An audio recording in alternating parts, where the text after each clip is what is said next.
नमस्कार साथियों, CL career academy की इस ऑनलाइन महासभा में मैं प्रियांश जैन आप सभी का बहुत बहुत स्वागत करता हूं। जी हां दोस्तों, आज एक बार फिर से आप सभी के लिए हम एक बहुत बढ़िया सेशन लेकर के आए हैं।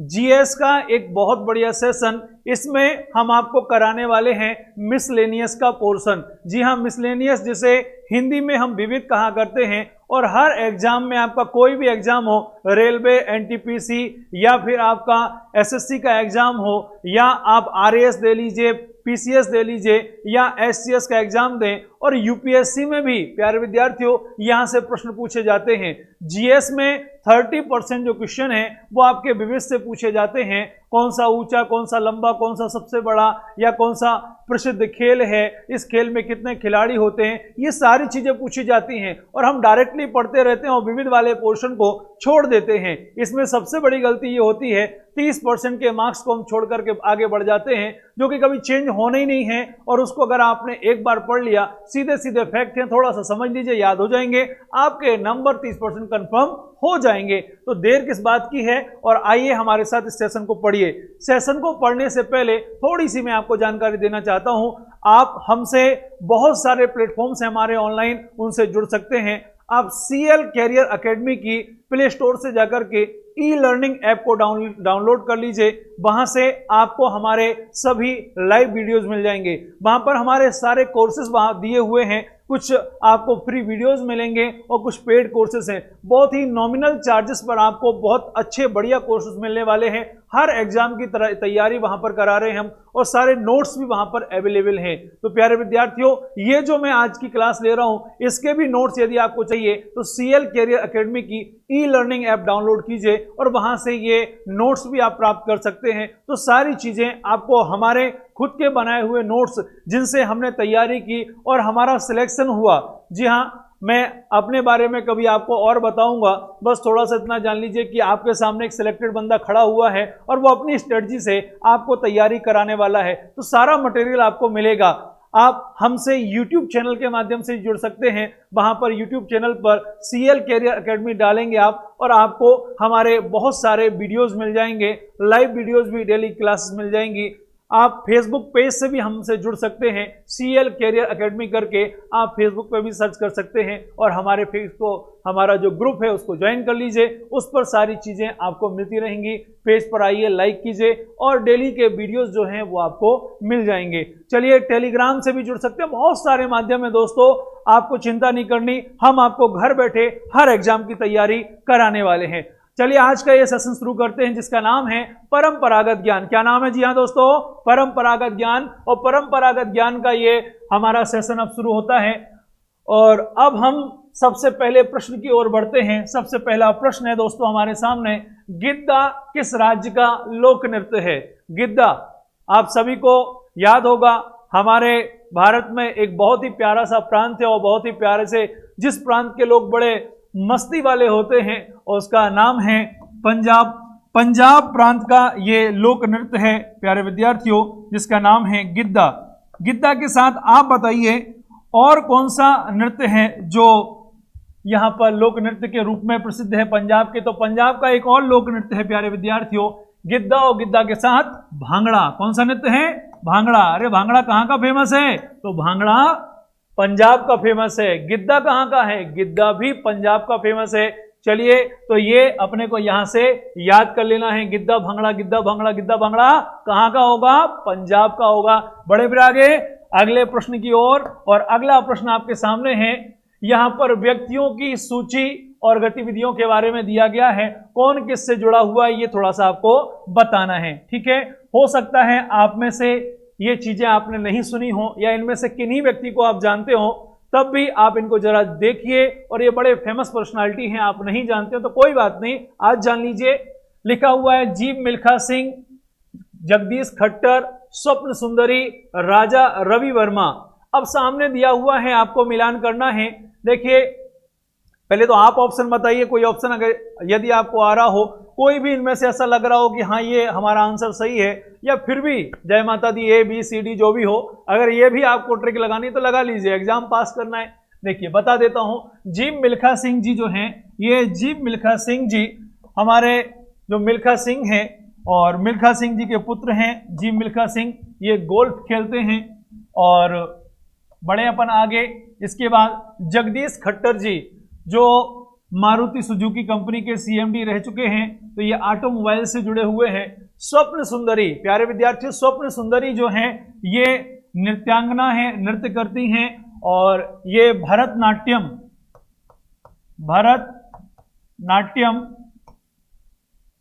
तो भरतनाट्यम करती है ये। इन्हें साहित्य अकेडमी पुरस्कार भी मिल चुका है, बड़ी फेमस पर्सनालिटी हैं स्वप्न सुंदरी। इसके बाद राजा रवि वर्मा, यदि आप इनको नहीं जानते हैं तो वास्तविकता में आपको इनको जानना चाहिए, क्योंकि बड़ी ही प्रसिद्ध व्यक्ति हैं ये। बड़े प्रसिद्ध व्यक्ति क्यों? ये चित्रकला में फेमस हैं। आज आप जो भी हिंदू देवी देवताओं की तस्वीरें बाजारों में देखते हैं, हिंदू देवी देवताओं की मूर्तियां बाजारों में देखते हैं, प्यारे विद्यार्थियों, उनकी अपने मन से कल्पना करके और उनको स्वरूप देना, आकार देने का काम किसने किया? राजा रवि वर्मा ने। राजा रवि वर्मा नहीं होते तो हम बिल्कुल भी अपने मन में कल्पना नहीं कर पाते। बाजारों में आप जाइए, आप लक्ष्मी जी की फोटो देखते हैं, आप सरस्वती जी की फोटो देखते हैं, इनकी कल्पना कैसे की गई? तो कल्पना करने का काम केवल किसने किया था? राजा रवि वर्मा ने। और राजा रवि वर्मा ने ये काम करके यहां पर क्या किया? यहां चित्रकला प्रस्तुत की और उन्हीं को लेकर के आगे बाजारों में क्या होने लगा? फिर वैसी मूर्तियां बनने लगी। तो चित्रकला में प्रसिद्ध कौन है? राजा रवि वर्मा। तो आंसर क्या हो जाएगा? 1 का 4। देख लीजिए 1 का 4 किसमें है? तो पहले का, अच्छा सॉरी, 1 का 3, पहले का 3 आ जाएगा, दूसरे का 4 आ जाएगा और तीसरे का पहला, इसके बाद राजा रवि वर्मा दूसरा। आंसर क्या हो गया हमारा? आंसर हो गया बी, 3 4 1 2, 3 4 1 2। देख लीजिए ये 2 पर्सन आपको बहुत ज्यादा याद करने। तो राजा रवि वर्मा किससे जुड़े हुए हैं? चित्रकला से जुड़े हुए हैं। स्वप्न सुंदरी नृत्य से जुड़ी हुई हैं और जी मिल्खा जी जो मिल्खा सिंह के बेटे हैं गोल्फ खेलते हैं। आंसर हमारा बी है। बढ़े फिर आगे, चलिए आगे की ओर रुख करते हैं। अगला प्रश्न आपके सामने है और ये अगला प्रश्न है, वह कौन सा वाद्य यंत्र है जिस पर उस्ताद अमजद अली खां ने निपुणता प्राप्त की? तो सीधा सा प्रश्न पूछ रहा है, उस्ताद अमजद अली खां जो हैं वो कौन सा यहाँ पे वाद्य यंत्र बजाते हैं? तो उस्ताद अमजद अली खां हैं प्यारे विद्यार्थियों, ये सरोद वादक हैं। ये सरोद बजाते हैं। जैसे वीणा होता है, वीणा का थोड़ा बड़ा स्वरूप होता है, वीणा से थोड़े छोटे स्वरूप में रहता है ये सरोद। तो सरोद वादक कौन है? अमजद अली खां। अमजद अली खां सरोद वादक, अमजद अली खां सरोद वादक। चलें फिर आगे, याद करते जाइएगा, पढ़ते जाइएगा और आगे बढ़ते जाइएगा। चलिए अगला प्रश्न आपके सामने है। 2 सूचियां दी हुई हैं, इनका मिलान करना है जैसे आपने ऊपर किया था और ऐसे ही यहां पर देख लेना है। देखिए इसका आंसर क्या सही रहेगा। अब आप इसमें से किनको जानते हैं? मुझे तो नहीं लगता, आप जब पहले वाले में से किसी को नहीं जानते थे तो इसमें भी लगता है किसी को नहीं जानते होंगे। अच्छा इसमें से बताइए कौन सा ऐसा नाम आपको लग रहा है थोड़ा जाना पहचाना लग रहा है? तो थोड़ा जाना पहचाना हमने तो बिस्मिल्लाह खां जी का नाम सुना है। बिस्मिल्लाह खां जी कहाँ है? तीसरे नंबर पे हैं। क्या बजाते हैं? शहनाई बजाते हैं। जानते हो, इतना तो नाम सुना ही होगा। तो बिस्मिल्लाह खां की शहनाई वादन हमें आंसर मिल गया। एक तो सही है कम से कम, ये तो कंफर्म है ना। बस अब ढूंढ लो तीसरे नंबर पे पहला आंसर कौन से का है। देखिए तीसरे नंबर पे पहला आंसर हमें किस में मिल रहा है? बी में मिल रहा है। बाकी आपको पता हो या नहीं हो, मुझे तो पता है, लेकिन मैं आपको तरीका भी बता रहा हूं कि तीसरे नंबर पर पहला नंबर 1 आंसर होना चाहिए। ये आंसर सही है, इसका मतलब आंसर बी इज राइट। तो फिर क्या हो जाएगा? 1 का क्या हो जाएगा? 4। ये असद अली खां क्या बजाते हैं? असद अली खां बीड़ा। असद अली खां क्या बजाते हैं? बीड़ा। इसके बाद मल्लिकार्जुन को 3 नंबर पे ले जाइए। मल्लिकार्जुन किससे जुड़े हुए हैं? शास्त्रीय संगीत से। मल्लिकार्जुन किससे जुड़े हुए हैं? शास्त्रीय संगीत से।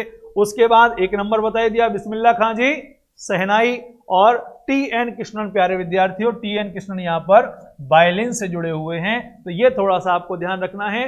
ये बहुत फेमस पर्सनालिटी है यहाँ पर बिस्मिल्लाह खां जी और शहनाई वादक हैं। ठीक, तो आप ऐसे भी कर सकते हैं कि अगर आपको इनमें से लग रहा है, ये कभी कभी बैठ जाता है सही, आज मैंने तरीका बता दिया है और मोस्टली ऐसा होता है कि अगर आपको 4 में से एक भी ऑप्शन सही पता है ना, पहले नंबर उसकी खोज करो कि ये तो कंफर्म है, और कंफर्म जो हो गया उसी पर डन कर दो, उसी से मिलता जुलता जो हो लगा दो। ठीक है, जय माता दी, बी अपना सही हो गया।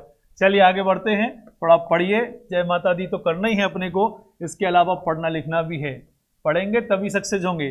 देखिए अगला प्रश्न आपके सामने, अच्छा ये हो गई थी सूची, अगली सूची आपके सामने है। हाँ, प्रश्न है आपके सामने, निम्न में से कौन सा लोक या जनजातीय नृत्य कर्नाटक राज्य से संबंधित है?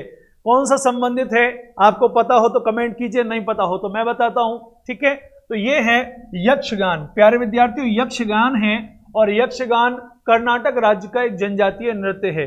इसमें क्या करते हैं, ये इसमें नृत्य ही किया जाता है, लेकिन साथ साथ एक विशेष बात है, ये जनजातीय जो संस्कृति है वो अपने आप को जोड़ना चाहती है। किससे जोड़ना चाहती है? ये भगवान से जोड़े रहना चाहती है, अपनी संतानों को, अपने बच्चों को ये धार्मिक चीजें सिखाना चाहते हैं उस एक नृत्य के माध्यम से। तो जाहिर सी बात है कि एक धार्मिक नृत्य हुआ करता है, इसको यहाँ पर जनजातीय नृत्य यक्षगान कहते हैं, और किससे संबंधित है? कर्नाटक राज्य से। तो हर राज्य का एक अपना विशेष नृत्य है और विशेष गान है। जैसे हरियाणा का विशेष गान कौन सा है?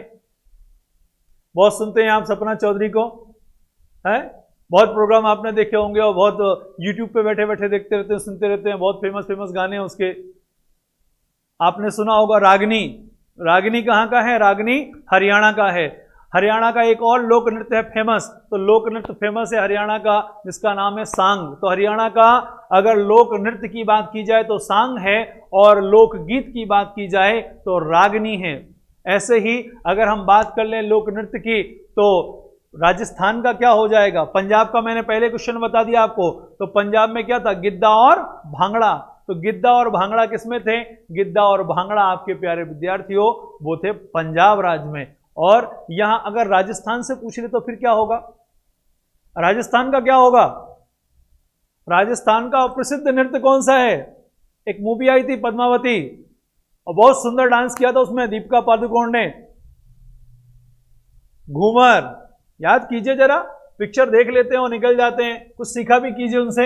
यक्षगान कहां का है? कर्नाटक राज्य का। चलिए बढ़ते हैं अपन आगे, अगला प्रश्न आपके सामने है। चलिए अगला थोड़ा ले लेते हैं, ये है, निम्नलिखित में से कौन सा युग्म सही नहीं है? अब कौन सा युग्म सही नहीं है ये चेक करना है। और यहां पर देखें, पंडित भीमसेन जोशी जो हैं वो गायन में है, ये शास्त्रीय गायन है इनका। उत्पल दत्ता हैं, उत्पल दत्ता जो हैं वो फिल्मकार है। शंभू महाराज कथक, ये कथक नृत्य होता है। भारत के 8 राज्य हैं, भारत के 8 राज्यों में, भारत में 8 शास्त्रीय जो यहाँ पर नृत्य किए जाते हैं उनमें से कथक एक है, और ये यूपी में किया जाता है।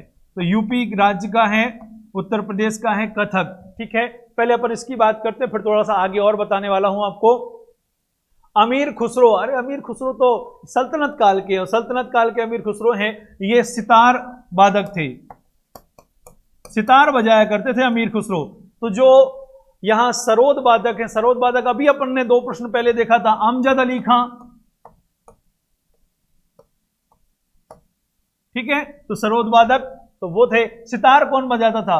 अमीर खुसरो जी बजाते थे। जी हाँ, बात कर रहे थे थोड़ा सा अपन यहां पर, जो भारत में 8 शास्त्रीय नृत्यों की बात कर रहे थे। अगर अपन दक्षिण से लेकर के चलें तो केरला से ले लीजिए। केरला में यहां पर आपसे विभिन्न नृत्य हैं आपके, जैसे कुटियाट्टम है, मोहिनीअट्टम है, मोहिनीअट्टम है, कुटियाट्टम है, फिर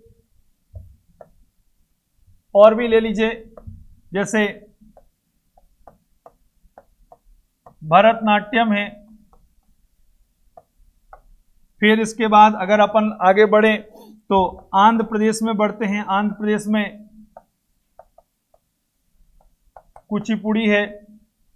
फिर ओडिशा में ओडिसी है। यूपी में कथक है। अच्छा, केरला में कथकली और ले लीजिए, तो केरला में ये हो गए।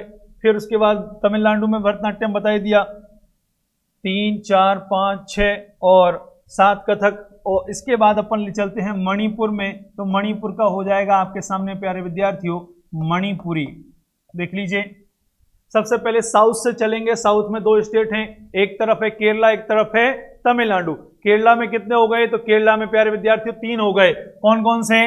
मोहिनी अट्टम, आगे देख लेना आप, मोहिनी अट्टम लिख देता हूं, मोहिनी अट्टम, कुटिया अट्टम। तो मोहिनी अट्टम, कुटिया अट्टम ये कहां पर है? तो मोहिनी अट्टम, कुटिया अट्टम ये केरला में। साथ में कौन सा आ गया? कथकली। ये 3 किसमें हो गए? ये 3 हो गए आपके केरला में। एक किसमें है? भरतनाट्यम, भरतनाट्यम आपका तमिलनाडु में है। तो 8 में से 4 कहां पे हो गए? जस्ट साउथ में हो गए। साउथ में किसमें हो गए? तमिलनाडु और केरला में हो गए। इसके बाद बचा कौन सा हमारा? आंध्र प्रदेश। थोड़ा ऊपर बढ़ते हैं। आंध्र प्रदेश में कुचिपुड़ी, आंध्र प्रदेश में कुचिपुड़ी, आंध्र प्रदेश में कुचिपुड़ी, ठीक है। उसके बाद ओडिशा में ओडिसी, ओडिशा में ओडिसी।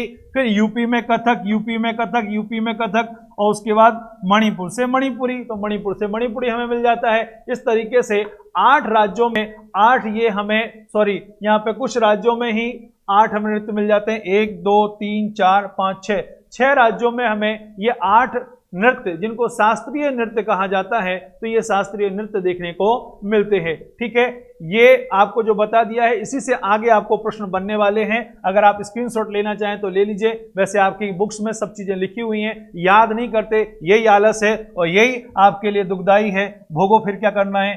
चलें फिर आगे, लेना चाहो तो स्क्रीनशॉट ले लो। बढ़ते हैं आगे।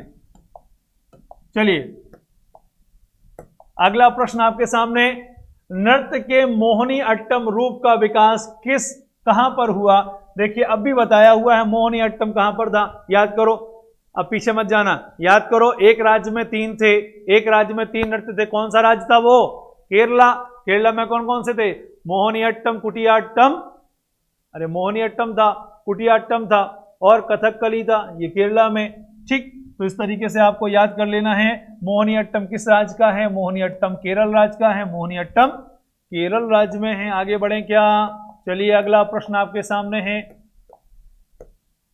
हाँ जी, देखिए अगला प्रश्न आपके सामने है, रामचरितमानस किसने लिखी? तो रामचरितमानस आप बता दीजिए। वेद व्यास जी ने तो नहीं लिखी हुई है, वाल्मीकि ने तो रामायण लिखी है, वेद व्यास जी ने तो वेद व्यास जी ने भी नहीं लिखी है। तो फिर यहां अपना आंसर हो जाएगा तुलसीदास जी। तुलसीदास जी ने रामचरितमानस, जो रामायण है, रामायण को भक्ति परक गीतों के माध्यम से और बड़े सुंदर तरीके से, सुंदर दोहों के माध्यम से लिखा हुआ है।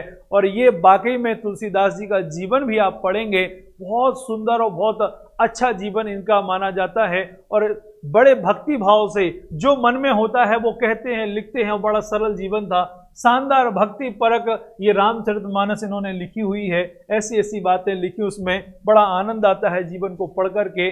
जैसे जब रामचंद्र जी थे और सामने समुद्र उनके था, उनको समुद्र पार करना था और समुद्र में पुल बनाना था, रास्ता चाहिए था, समुद्र रास्ता नहीं दे रहा था। और तब रामचंद्र जी क्रोधित होकर के बहुत देर में कहते हैं, भय बिन प्रीत ना होए गोसाई। जब तक भय नहीं होता है इंसान को, तब तक प्रीति भी नहीं होती है, प्रेम भी नहीं होता है। तो प्रेम में थोड़ा भय होना भी आवश्यक है। चलें फिर आगे। चलिए, अगला, लोक चित्रकला मधुबनी।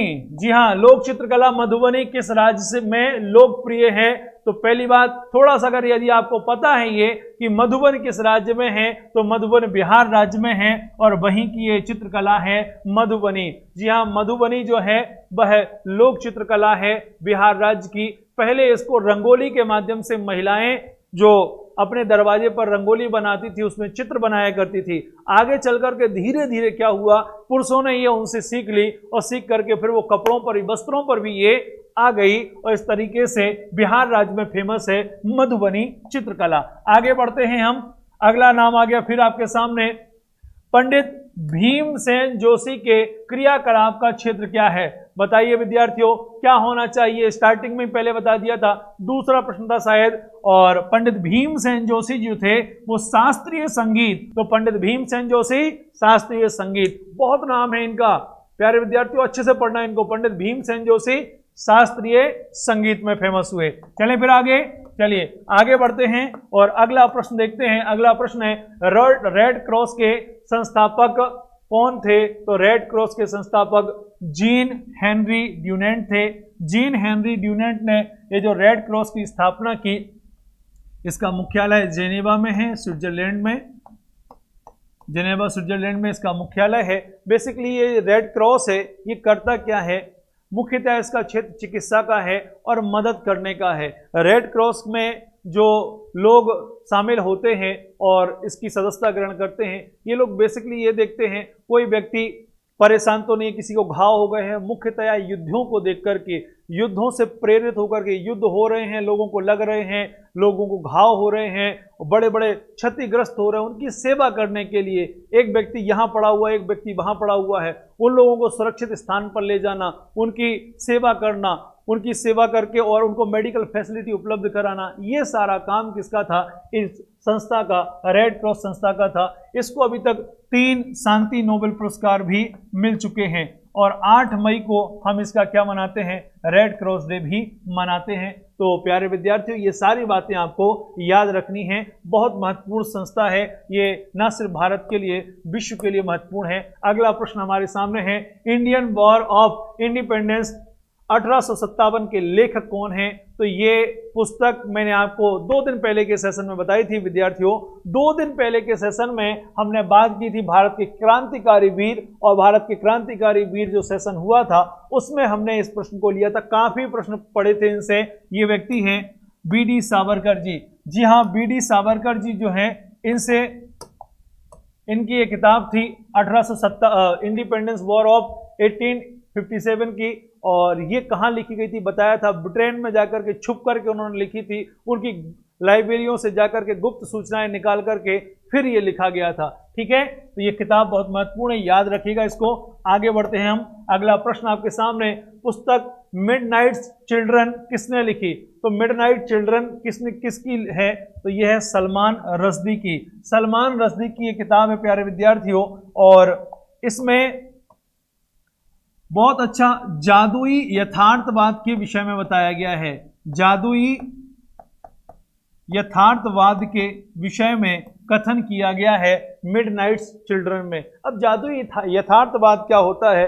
मतलब जो सामने है, वस्तु स्थिति क्या है, जो प्रैक्टिकली चीजें हैं उनके बारे में बताना। और हम सब जो होते हैं एक कपोल कल्पना में जीते रहते हैं, हम किसी और दुनिया में जी रहे होते हैं, किसी और चीज़ों के लिए जी रहे होते हैं, जबकि वो एक्चुअलिटी नहीं है। तो एक्चुअलिटी बताना, जादुई यथार्थवाद, सलमान रश्दी ने ये किताब लिखी है मिडनाइट चिल्ड्रन। कई बार एग्जाम में पूछी गई है, कई बार एग्जाम में बार बार पूछी गई है, इसलिए आपको इसको याद कर लेना है। बढ़े फिर आगे। अगला प्रश्न आप सभी के सामने है, देखिए,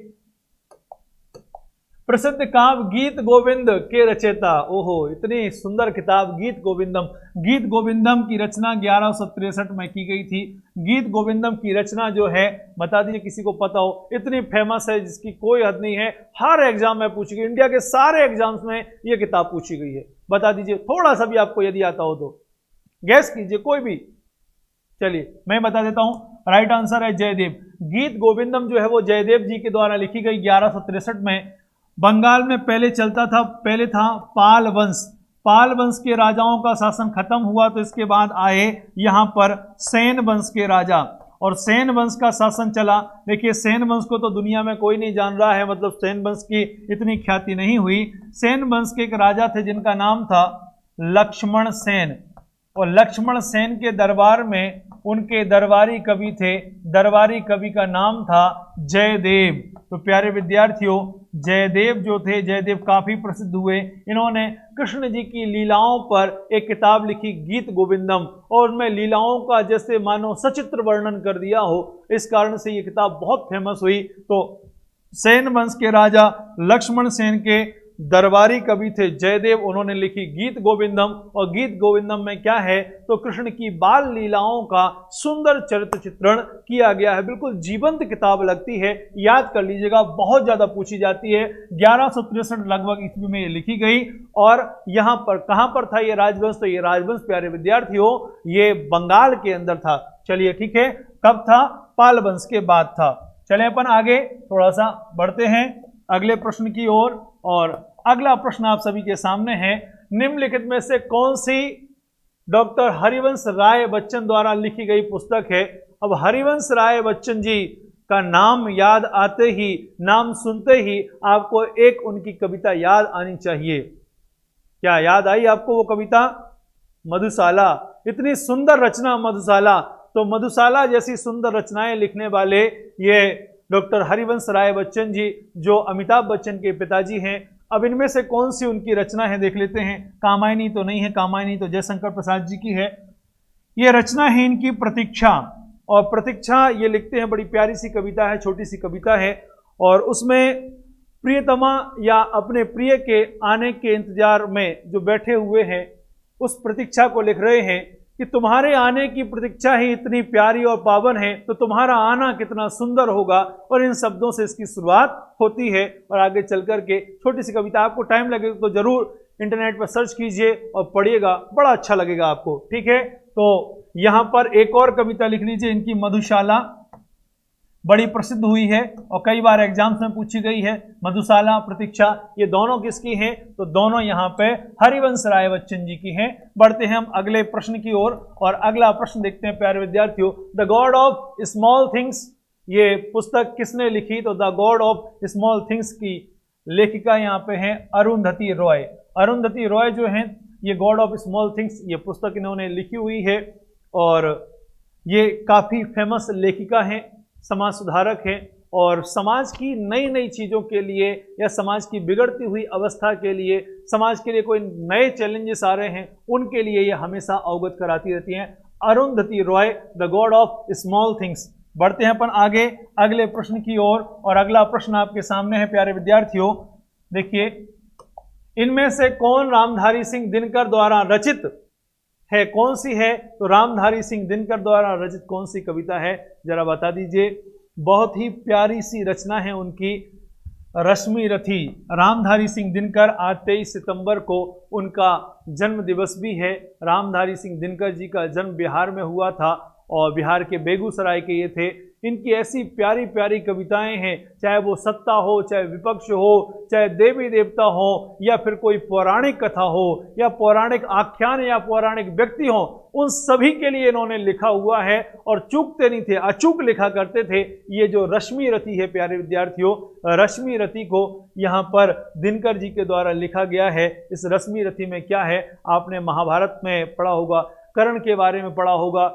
और कर्ण के जीवन के विषय में, जीवन की पूरी उसकी गाथाओं के विषय में जो रश्मि रथी में लिख दिया है, आपको मिले, आपको समय थोड़ा सा मिले तो जरूर सुनिएगा। इंटरनेट पे बहुत सुंदर तरीके से यहाँ पर गायन शैली में ये कविता मिल जाती है हमें। कुमार विश्वास जी के द्वारा बहुत सुंदर तरीके से इसका गायन किया गया है। रश्मि रथी, रामधारी सिंह दिनकर। इनकी कविता और है कुरुक्षेत्र करके, कुरुक्षेत्र काफी फेमस है, कुरुक्षेत्र है, उर्वशी है, तो कुरुक्षेत्र, उर्वशी, ये भी प्रसिद्ध इनकी रचनाएं हैं। बढ़ते हैं हम अगले प्रश्न की ओर। ध्यान रखिएगा, रश्मि रथी किसकी है? रामधारी सिंह दिनकर की है। आज इनका हैप्पी वाला बर्थडे है, तो हैप्पी बर्थडे दिनकर जी। बढ़ते हैं अपन आगे, वॉर एंड पीस। देखिए, वॉर एंड पीस नामक पुस्तक के लेखक कौन है? तो वॉर एंड पीस नामक पीस जो पुस्तक है, इसके लेखक हैं लियो टॉल्स्टॉय।